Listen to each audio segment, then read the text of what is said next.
Existen vidas dignas de crear el mejor guión de cine de suspense de todos los tiempos. Este es el caso de Margarita Ruiz de Liori y Resino, marquesa de Villasante, baronesa de Alcaalí y San Juan de Mosquera y condesa de Val del Águila.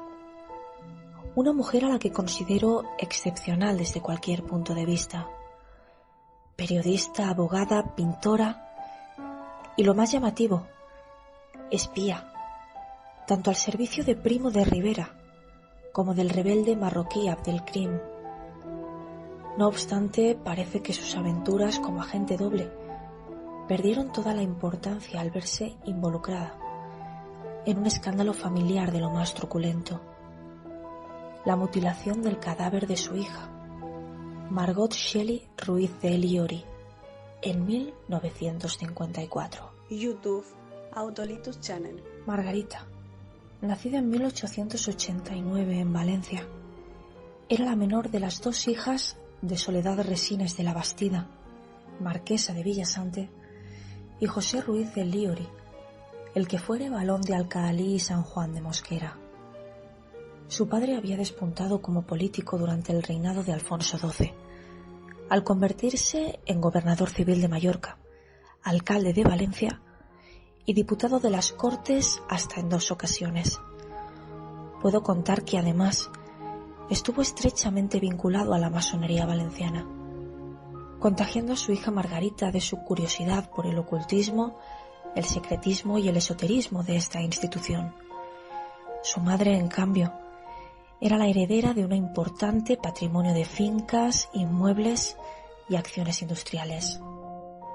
Margarita era una mujer muy preparada, con una formación exquisita. Acudió a los mejores colegios religiosos y acabó la titulación de Derecho en apenas 2 años, con unas excelentes calificaciones. Se había matriculado con apenas 17 años en la Universidad Central de Madrid. También estudió 2 años de medicina y se manejaba bien con los idiomas. Mientras las mujeres de principios de siglo veían coartadas todas sus aspiraciones, Margarita se declaraba feminista y rebelde, defendiendo la no instrumentalización de la mujer, la cual debía tener derecho a realizarse, a participar activamente en la lucha por su reconocimiento. Se mostraba totalmente contraria a los valores sociales de la época, que consistían en encasillar a la mujer detrás de un gran hombre, cuidando de una familia, remendando calcetines o participando en obras de la caridad. Autolitus Channel. Margarita era una verdadera autodidacta. La universidad solo le servía para ampliar su sabiduría. Sus modernos modales no tardaron en hacerla destacar en la sociedad de la época. Conducía, fumaba en público, bebía alcohol y siempre estaba acompañada de hombres mayores que ella. Sin embargo, en 1910 y con apenas 17 años, Margarita contrajo matrimonio con Ricardo Shelley, un noble valenciano, de sangre irlandesa y empleado en una aseguradora norteamericana. Ricardo le daría 4 hijos: José María, Juan, Luis y Margot. Sin embargo, sus aspiraciones feministas la conducirían a separarse y a recuperar la independencia que tanto defendía. De hecho, y si bien al principio dijo ser feliz, con el paso de los años y las infidelidades del marido, decidiría liberarse, un escándalo que su clase social nunca le perdonaría. Margarita no estaba dispuesta a dedicarse al cuidado de la familia, mientras su marido tenía numerosas amantes a las que también mantenía. Margarita era una mujer moderna allá donde las hubiera. Creo que el fallecimiento de su padre en 1920 marcó un punto de inflexión. Litigió con su hermana para reclamar el título de baronesa y perdieron la relación. Matriculó a sus hijos en los mejores colegios, los dejó al cuidado de su madre y se trasladó a vivir a Valencia, donde se interesó por el periodismo, la fotografía y la pintura. Mujer temperamental y apasionada, no era de extrañar que captase la atención de los que movían los hilos de la historia en aquellos tiempos. tanto africanistas como españoles. Uno de ellos fue Miguel Primo de Rivera, padre del falangista José Antonio. Ambas figuras muy representativas en la esfera política de principios del siglo XX. Parece ser que le conoció muy íntimamente, cuando éste ya rondaba los 50 años y ocupaba el cargo de capitán general en Valencia. Fue entonces cuando él la contrató como espía, sobre todo teniendo en cuenta los arcaicos servicios secretos de la España profunda, siendo su área de actuación el Valle del Rif, situado al norte de África. En 1921 llegó a Marruecos, en busca de todas aquellas aventuras que, según ella, el matrimonio le había arrebatado. Allí se convertiría en la corresponsal de varios periódicos de Madrid, siendo la primera mujer del mundo en ostentar un cargo así en un país extranjero. En apenas 4 años, sus crónicas y fotografías se harían tan famosas como ella. Si bien las relaciones España-Marruecos no eran precisamente diplomáticas, Margarita no cesaba en su temerario empeño de ser agente secreto.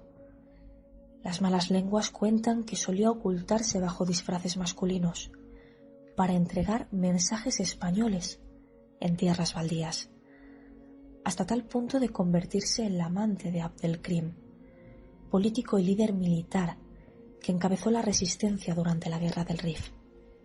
Mientras el rebelde continuaba con la presidencia de la autoproclamada República del Rif, y lo haría durante 3 años, Margarita consiguió información muy valiosa para las tropas españolas, con la que alcanzaría la liberación de presos. En aquellos entonces, Margarita también entabló una importante amistad con Francisco Franco Bahamonde, militar que apenas una década más tarde jugaría un importante papel en esta trama y en la Guerra Civil Española. En alguna ocasión también le salvó la vida, ejerciendo sus labores de espía doble. Queda claro que mientras bebía las aguas del líder rifeño, alimentaba sus estrechas amistades en España, y lo hacía gracias a su gran poder de seducción. A su regreso, sería nombrada capitán honorario de las tropas españolas en África, hasta el punto de ser llamada la Mata-Hari de la marca España. Tengo conocimiento de que en años posteriores cruzó el charco, bajo el pretexto de triunfar en América como pintora y conferenciante feminista. Y así lo hizo. En Cuba, México y Estados Unidos sería requerida para retratar a sus presidentes, aunque no fueron pocas las personas que se mostraron un tanto reticentes hacia la verdadera autoría de dichas obras. Quién sabe si ella solo firmaba aquellos retratos tan perfectos. En una de sus visitas a Estados Unidos, su también buen amigo Henry Ford, fundador de la compañía Ford Motor Company, le regalaría un suculento collar de perlas que luciría en una fotografía del New York Times, la cual todavía puede verse a través de Internet. No tengo ninguna duda de que Margarita se había convertido en un personaje internacional. Margarita regresó a España. Lo hizo tras la muerte de su madre, que se había quedado al cuidado de sus 4 hijos tras su largo viaje. Sin embargo, no tardaría en trasladarse a París, donde se establecería por una larga temporada, en la que también tuvo tiempo de afianzar relaciones con la alta sociedad francesa de la época. Autolitus Channel. Posteriormente, se trasladó y estableció de manera definitiva en España, entre Madrid, Barcelona y Albacete, donde ampliaría sus horizontes profesionales. Cuando el mundo de la pintura se le quedó corto, probaría suerte en el cine gracias a su también buen amigo Vicente Blasco Ibáñez, llegando a producir y guionizar varias películas. Considero que Margarita mantenía controlada a toda la alta sociedad de la época. La marquesa de Villasante era toda una seductora, y no fueron pocos los amoríos que se pudieron contar a lo largo de su carrera. Con su regreso definitivo, se unió sentimentalmente a José María Bassols Iglesias, famoso abogado y político barcelonés, que abandonó a su esposa y a su familia encandilado por sus encantos. quería pasar el resto de su vida con ella, y hasta contrajeron matrimonio civil, el cual fue declarado nulo. Sin embargo, ello no impidió que vivieran como marido y mujer durante el resto de sus vidas. José María había quedado deslumbrado por la belleza de aquella mujer tan excepcional. Abogada, periodista, pintora, espía, actriz. A Margarita todo le sabía poco.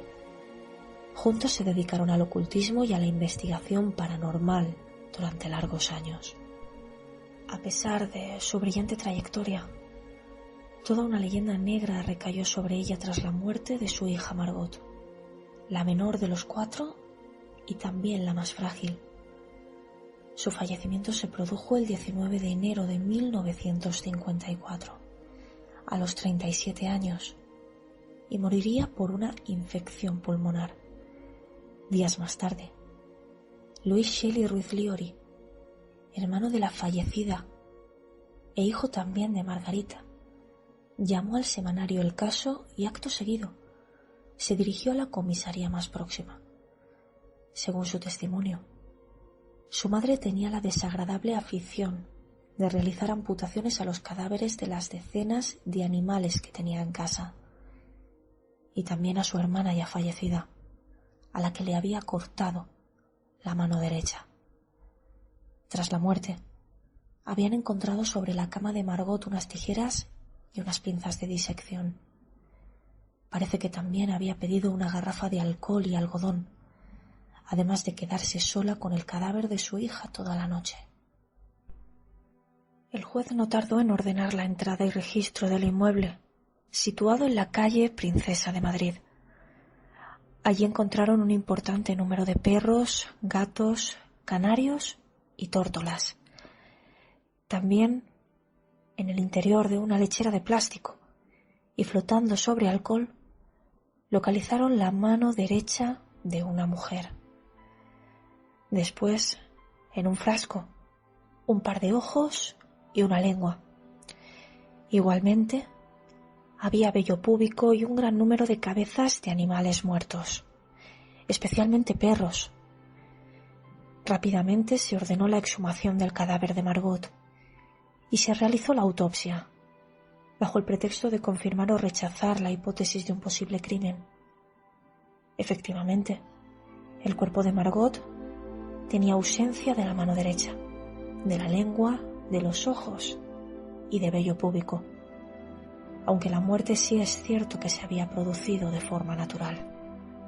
Numerosas fueron las teorías que a partir de este momento comenzaron a crearse en torno a la figura de la marquesa de Villasante, algunas más creíbles que otras, pero con un factor común.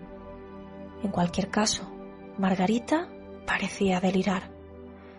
Se habló de magia negra, de ocultismo y de sectas. También se habló de rituales. Sin embargo, la hipótesis que más se extendió fue la de 2 extranjeros que presuntamente habitaban en una de sus propiedades. Se trataría de 2 científicos del norte de Europa que presuntamente estaban realizando experimentos sobre venenos y antídotos para que pudieran ser empleados en plena Guerra Fría. Incluso se llegó a señalar a 2 científicos nazis fugados de Alemania tras el fin de la Segunda Guerra Mundial. Pero la policía no encontró nada tras registrar todas las propiedades de la marquesa, ni el palacete de la calle Mayor de Madrid, ni la mansión en el centro de Albacete. Es entonces cuando surge una segunda versión, mucho más inverosímil pero capaz de captar la atención de cualquiera. En esta ocasión, Enrique López Guerrero, más conocido como el cura de los ovnis, explicó que los extraterrestres llegaron a España en la década de los 50 y lo hicieron para realizar experimentos sobre personas humanas. Según él, y tras aterrizar en España, se instalaron en las propiedades de la marquesa, trayendo consigo un extraño virus con el que infectaron a Margot, y supuestamente habrían acabado con su vida para evitar males mayores y un contagio sin precedentes. Esta curiosa teoría está basada en las supuestas cartas enviadas por los extraterrestres sumitas a varias personas, en las que exponían las relaciones que mantenían con la marquesa. Alrededor de todo este movimiento el cual también se relacionó con el avistamiento de Aluche en Madrid el 7 de febrero de 1966. Se llega a crear una secta. Aprovechando la circunstancia, su impulsor solía invitar a jóvenes a su casa de Cercedilla, en plena sierra de la capital, donde les contaba que les llevaría con él a su planeta Humo, solo si accedían a sus curiosas peticiones: mantener relaciones sexuales, realizarse marcas de fuego con el signo humita, entre muchas otras posibilidades. Un verdadero escándalo sexual en medio de la España dictatorial de Franco, del cual a día de hoy todavía se sigue hablando. Autolitus Channel. También se barajó la idea de que el matrimonio se dedicase al tráfico de drogas y al contrabando de joyas, y que hubieran utilizado la excusa de la taxidermia para pasar piedras preciosas de un país a otro en sus estómagos y hacerlo sin problemas.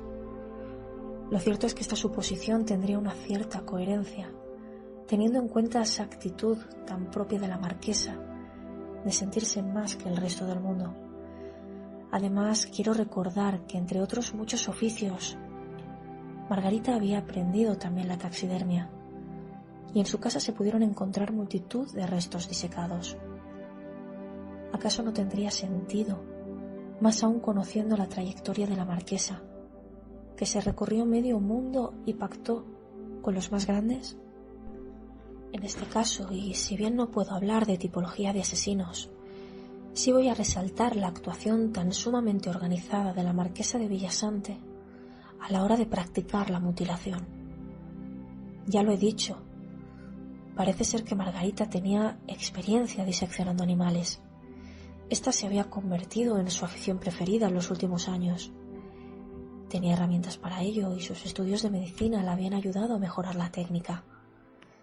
Dicen que solía almacenar en sus distintas propiedades partes y vísceras de perros, sus animales favoritos.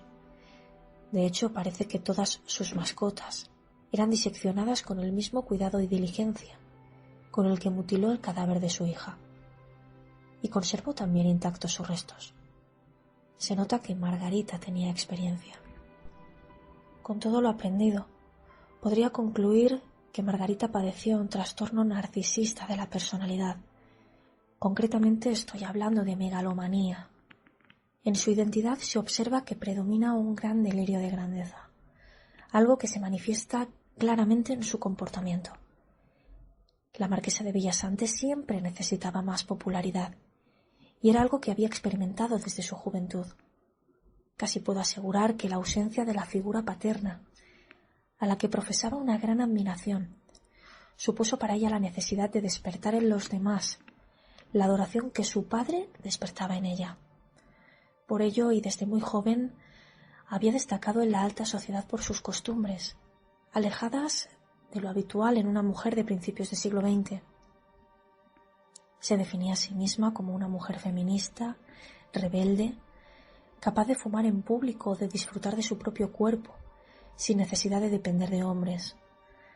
Hacía y deshacía a su antojo, y había probado suerte en numerosas disciplinas, entre ellas la abogacía, la medicina, los idiomas, el periodismo, el espionaje, la pintura o incluso el cine, pues parece que ninguna de ellas le resultaba lo suficientemente satisfactoria como para dedicarle toda una vida. Margarita nunca se sentía satisfecha con nada y probablemente se desencantaba con frecuencia.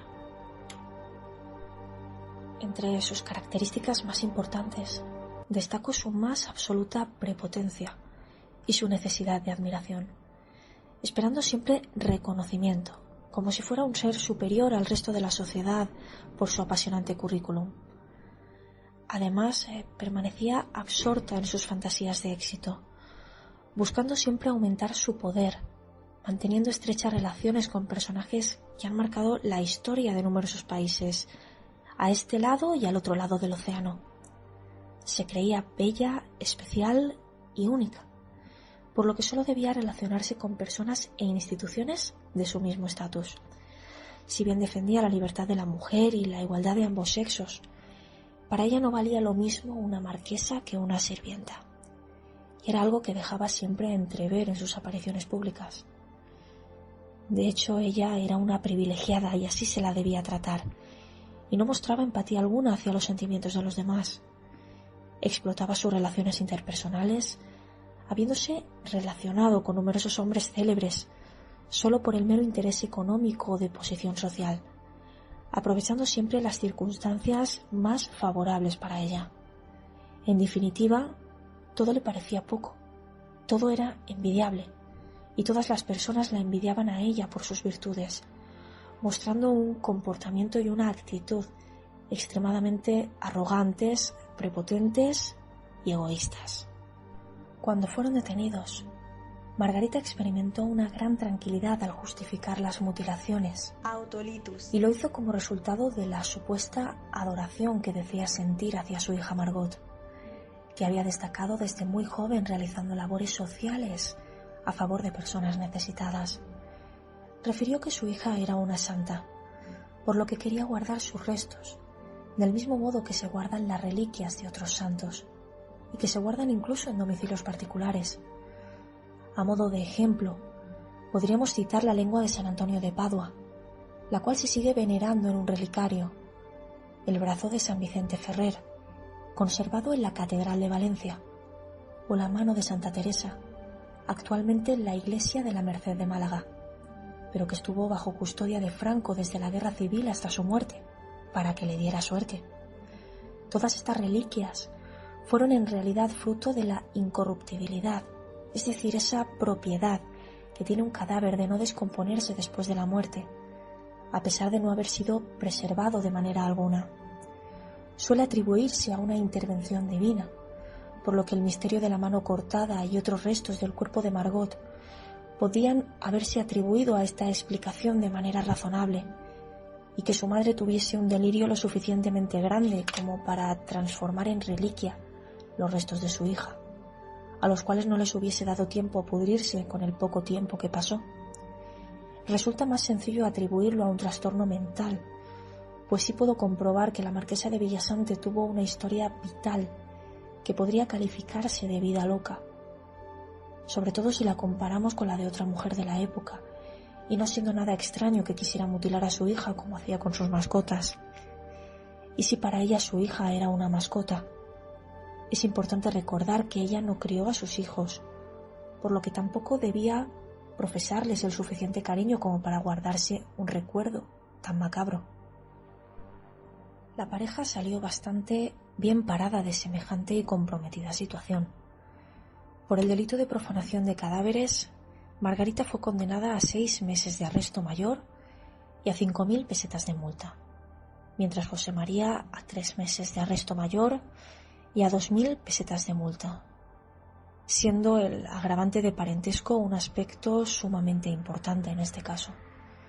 Por el delito contra la salud pública, la multa fue la misma para los dos, 5.000 pesetas, con arresto sustitutorio de 30 días para cada uno, en caso de que las multas no fuesen abonadas. A su vez, Margarita acabó recluida, aunque durante muy poco tiempo, en el psiquiátrico de Carabanchel. Se habló de la posibilidad de que Franco tuviese algo que ver y ejerciese cierta influencia sobre estas irrisorias condenas, las cuales trataron de recurrir sin éxito. Sin embargo, y de haber intercedido el Generalísimo, ni tan siquiera estaríamos hablando de condena alguna. ¿Quién podía contradecir una orden como aquella? Nadie. Margarita Ruiz de Liori acabó sus días completamente arruinada, en su vivienda de la calle Mayor de Albacete. Tuvo que ir malvendiendo sus propiedades para poder comer, y sus restos acabaron en la zona antigua del cementerio de la Virgen de los Llanos de Albacete, en un austero y patético nicho, que durante más de 20 años permaneció sin lápida. Contra todo pronóstico, y conociendo más que de sobra su recorrido, Margarita acabó sus días como nunca hubiese imaginado, como toda esa gente a la que odiaba y de la que se avergonzaba, pobre y olvidada.